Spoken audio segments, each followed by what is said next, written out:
A day in my life living here in Manila. So as you can see, kagigising ko lang talaga and sobrang pagod ko nga sa trabaho. Hindi na ako tumagal sa live stream kanina. Sabi ko nga, health is wealth. Kailangan ko magpahinga and kailangan ko i-rest din yung voice ko. And dahil nga bagong gising lang ako and nagutom ako and nag-decide na lang ako magluto. Normally guys, kumakain ako sa labas or bumibili ako sa labas. But since gabi na, kailangan ko talagang magluto.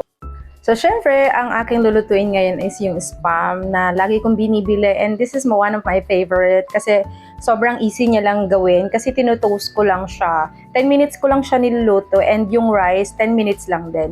So, pinagsasabay ko na yan kaya napakadali lang. So, bali, 10 minutes lang talaga yung pagluluto ko. Hindi ako tumatagal kasi nga nagtitipid ako sa kuryente. Char! So, after ko nga siyang buksan and gayatin, so inilagay ko na siya sa oven. And yan, mag-aantay lang tayo ng 5 minutes. Then, after ng 5 minutes, 5 minutes ulit kasi babaligtarin ko lang siya. And you know what? I'm really excited to share with you guys.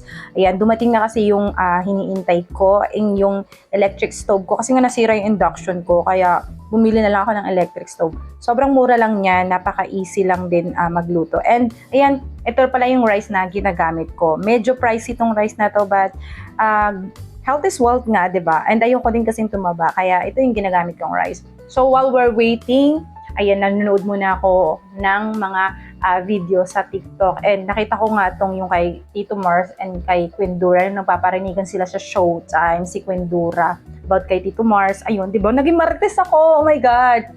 So, yun nga lang yun. Gusto ko lang malaman kung anong masasabi niya doon sa sinabi ni Quindura doon sa Showtime. O, di ba?